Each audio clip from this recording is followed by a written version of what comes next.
Hey all, welcome to my channel. It's Sunday morning, new episode of my life. இன்றைக்கி என்னோட hair care tips வந்து நான் oil massage பண்ணுறது தான் உங்கள்கிட்ட நான் காமிக்க போகிறேன். ஏன்னா நான் எப்போவுமே இதுவும் யூஸ் பண்ணி ஊடலை விட்டுட்டேன், எனக்கு கொஞ்சம் முடியாமல் வந்ததுனால. ஸோ நான் வந்துட்டு இந்த வாரம் ரொம்ப சிம்பிளாக தான் நான் வச்சு பண்ணியிருக்கேன். என்னென்ன ஹேர் ஆயில் யூஸ் பண்ணியிருக்கேன்னு சொல்லிட்டு உங்களுக்கு காமிக்கிறேன். ப்ளஸ் வந்துட்டு நீங்கள் கண்டிப்பாக ஆயில் பாத்தும் 1 வீக்லி ஒன்ஸ் எடுத்துக்கோங்க. 1 வீக் வேறு ஹேர் மாஸ்க்கு போட்டிங்க அப்படின்னா ஒரு 1 வீக் ஆல்டர்னேட்டிவாக ஆயில் பாத் வந்து எடுத்துக்கோங்க. அது ரொம்பவே உடம்புக்கு நல்லது, சூட்டை குறைக்கும். ஏன்னா இப்போ எல்லாருமே ட்ராவலில் இருக்கோம், ஒர்க்கு, ஆஃபீஸ், ஸ்கூல், காலேஜ் இந்த மாதிரி இருக்கிறதுனால சொல்கிறேன். நான் என்ன ஆயில் யூஸ் பண்ணிக்க அப்படின்னா கோகோனட் ஆயில் ப்ளஸ் வந்துட்டு நல்லெண்ணெய், அதுக்கப்புறம் வந்துட்டு விளக்கெண்ணெய், கேஸ்டர் ஆயில், அதுக்கப்புறம் ஆலிவ் ஆயில். ஆலிவ் ஆயில் இருந்தால் யூஸ் பண்ணிக்கலாங்க, இல்லைன்னா வேண்டாம் விட்டுருங்க. இந்த 3 இருந்தால் போதும். என்கிட்ட ஆலிவ் ஆயில் இருக்குது, ஸோ அதனால் அதுவும் சேர்த்து நான் யூஸ் பண்ணியிருக்கேன். நான் சரி ஆலிவ் ஆயிலே 2 இருக்கும், குக்கிங் அண்ட் வந்துட்டு இந்த மாதிரி ஹேர் யூஸ் பண்ணுறது. நான் ஹேர் யூஸ் பண்ணுறதா வாங்கி வச்சுருக்கேன். அது இல்லைன்றவங்க ஒன்றும் பிரச்சனை இல்லை, இந்த 3 ஆயில் யூஸ் பண்ணி தேய்ச்சாலே போதும். நல்லா இந்த மாதிரி ஹேரை 2 பக்கமும் சிக்கல் எடுத்து நல்லா யூஸ் பண்ணிக்கோங்க. பார்த்துருப்பீங்க வீடியோவில். நான் வந்து ஆயில் வந்து டபுள் பாயில் மெத்தடில் ஹீட் பண்ணியிருக்கேன். கை நம்ம பொறுக்கிற சூடு இருந்தால் போதும். அதனால் சூட் பண்ணி அந்த கை பொறுக்கிற அளவுக்கு ஹீட் பண்ணி நல்லா ஹேரெல்லாம் முதலே சீவி சிக்கல்லாம் எடுத்து இந்த மாதிரி வச்சுக்கோங்க சரிங்களா. ஏன்னா அப்போ தான் ஆயில் வந்து அப்ளை பண்ணிவிட்டு குளிக்கும்போது உங்களுக்கு ஈஸியாக இருக்கும். குளிச்சுட்டு வந்தாலுமே உங்களுக்கு வந்து அவ்வளோவா சிக்கல் இருக்காது ஹேரில், இல்லைன்னா ரொம்ப சிக்கலாக இருக்கும். ஸோ அதுக்காக தான் சொல்கிறேன். பாருங்கள் நான் எப்படி அப்ளை பண்ணுறேன் அப்படின்னு சொல்லிட்டு நான் காமிச்சிருக்கேன்.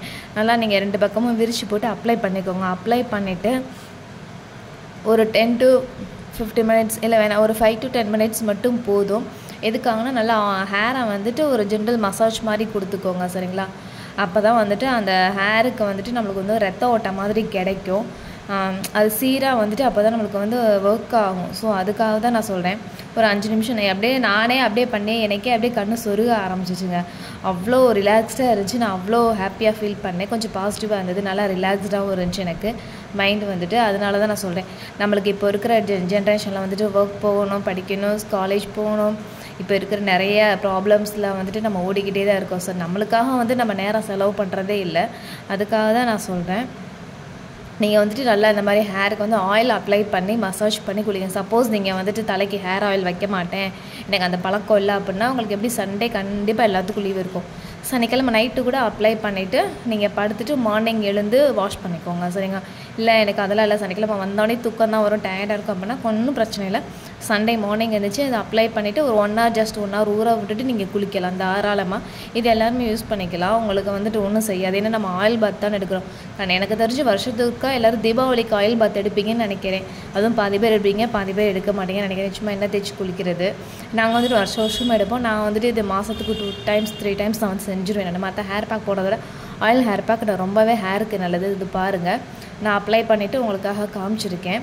நான் ஹேரை வாஷ் பண்ணிவிட்டு எப்படி இருக்குதுன்னு சொல்லிட்டு உங்களுக்கு காமிக்கிறேன். நான் வந்துட்டு சொன்ன மாதிரி ஏற்கனவே நான் என்னோடய வீடியோ பார்க்குறவங்களுக்கு தெரிஞ்சிருக்கும்.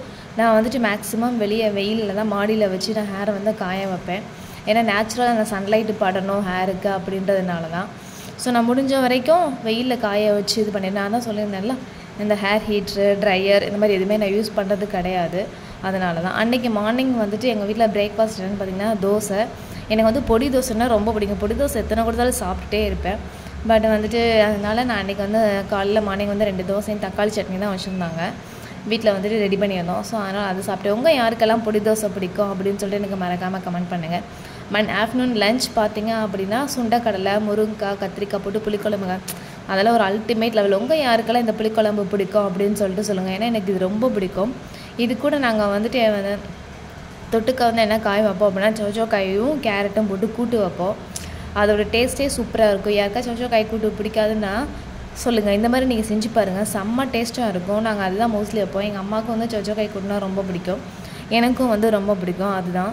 ஸோ வந்து அன்றைக்கி லஞ்ச் வந்து அவ்வளோ சூப்பராக இருந்துச்சு. அது வைக்கும்போது எனக்கெல்லாம் பார்த்திங்கன்னா வாயில் அப்படியே எச்சி ஊற ஆரம்பிச்சிச்சு.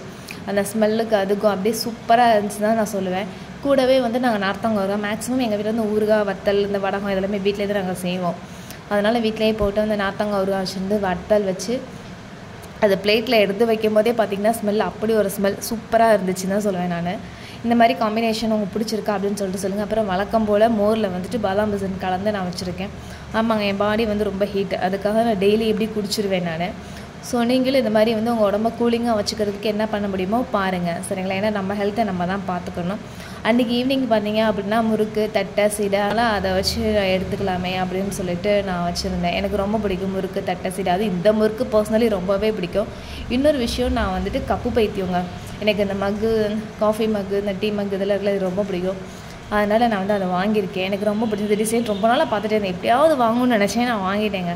எனக்கு ரொம்ப பிடிச்சிருந்துச்சு. உங்கள் யாருக்கெல்லாம் கப்பு வந்து ரொம்ப பிடிக்கும், இந்த கப்பு பிடிச்சிருக்கா, இந்த மாடல் பிடிச்சிருக்கா, இந்த கலர் பிடிச்சிருக்கான்னு சொல்லிட்டு சொல்லுங்கள். ஏன்னா எனக்கு வந்துட்டு ரொம்ப பிடிச்சிருந்தது. ரொம்ப நாளாக பார்த்துட்டு இருந்தேன், ஆசை நிறைவேறிடுச்சு. நான் ரொம்ப ஹாப்பியாக இருந்தேன். அந்த கப்பு வாங்கிட்டேன் அப்படின்னு சொல்லிட்டு. ஆல்ரெடி ஒரு கப்பு வச்சுருந்தேன், வீடியோவில் பார்த்தா தெரியும். அது ஃபுல்லாமே என்னோடய கப்பு தான், மோர் குடிக்கிறதுக்கு இந்த மாதிரி. இது வரைக்கும் என் வீடியோவை பார்த்து சப்போர்ட் பண்ண அனைவருக்கும் ரொம்ப ரொம்ப நன்றி. தேங்க்ஸ் ஃபார் வாட்சிங் and keep supporting me. Bye, take care.